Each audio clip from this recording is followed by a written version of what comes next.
ಶ್ರೀನಿವಾಸಪುರದಲ್ಲಿ 4 ಕೋಟಿ ರು ವೆಚ್ಚದ ರಸ್ತೆ ಅಭಿವೃದ್ಧಿ ಕಾಮಗಾರಿಗಳಿಗೆ ಶಾಸಕ ಜಿಕೆ ವೆಂಕಟಶಿವಾರೆಡ್ಡಿ ಚಾಲನೆ. ಶ್ರೀನಿವಾಸಪುರ ಪಟ್ಟಣದ ರಸ್ತೆ ಅಭಿವೃದ್ಧಿಗೆ ಮತ್ತೊಂದು ಮಹತ್ವದ ಹೆಜ್ಜೆ ಇಡಲಾಗಿದ್ದು, ವಿವಿಧ ರಸ್ತೆ ಅಭಿವೃದ್ಧಿ ಕಾಮಗಾರಿಗಳಿಗೆ ಶಾಸಕ ಜಿಕೆ ವೆಂಕಟಶಿವಾರೆಡ್ಡಿ ಗುದ್ದಲಿ ಪೂಜೆ ನೆರವೇರಿಸಿ ಚಾಲನೆ ನೀಡಿದರು.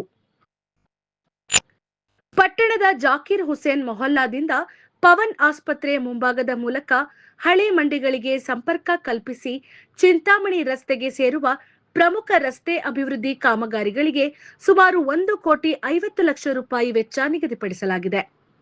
ಇದರ ಜೊತೆಗೆ ಕೊಳ್ಳೂರು ರಸ್ತೆ ಅಭಿವೃದ್ಧಿಗೆ 1 ಕೋಟಿ ರೂಪಾಯಿ ವೆಚ್ಚದಲ್ಲಿ ಕಾಮಗಾರಿ ಕೈಗೊಳ್ಳಲಾಗುತ್ತಿದೆ.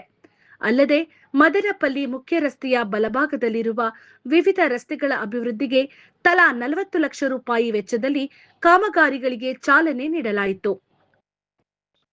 ಒಟ್ಟಾರೆ ಪಟ್ಟಣದ ವಿವಿಧ ವಾರ್ಡ್ಗಳ ರಸ್ತೆ ಅಭಿವೃದ್ಧಿಗಾಗಿ ಸುಮಾರು 4 ಕೋಟಿ ರೂಪಾಯಿ ವೆಚ್ಚದಲ್ಲಿ ಕಾಮಗಾರಿಗಳನ್ನು ಕೈಗೆತ್ತಿಕೊಳ್ಳಲಾಗಿದ್ದು, ಇದರಿಂದ ಸಾರ್ವಜನಿಕರಿಗೆ ಉತ್ತಮ ಸಂಚಾರ ವ್ಯವಸ್ಥೆ ಹಾಗೂ ಮೂಲಭೂತ ಸೌಲಭ್ಯಗಳು ದೊರೆಯಲಿವೆ.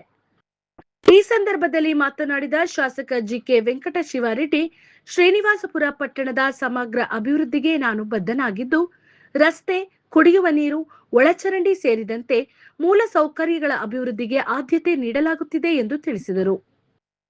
ಕಾರ್ಯಕ್ರಮದಲ್ಲಿ ಸ್ಥಳೀಯ ಜನಪ್ರತಿನಿಧಿಗಳು, ಮುಖಂಡರು, ಅಧಿಕಾರಿಗಳು ಹಾಗೂ ಸಾರ್ವಜನಿಕರು ಉಪಸ್ಥಿತರಿದ್ದು, ಕಾಮಗಾರಿಗಳನ್ನು ಗುಣಮಟ್ಟದಿಂದ ಹಾಗೂ ನಿಗದಿತ ಅವಧಿಯೊಳಗೆ ಪೂರ್ಣಗೊಳಿಸುವಂತೆ ಅಧಿಕಾರಿಗಳಿಗೆ ಸೂಚಿಸಲಾಯಿತು.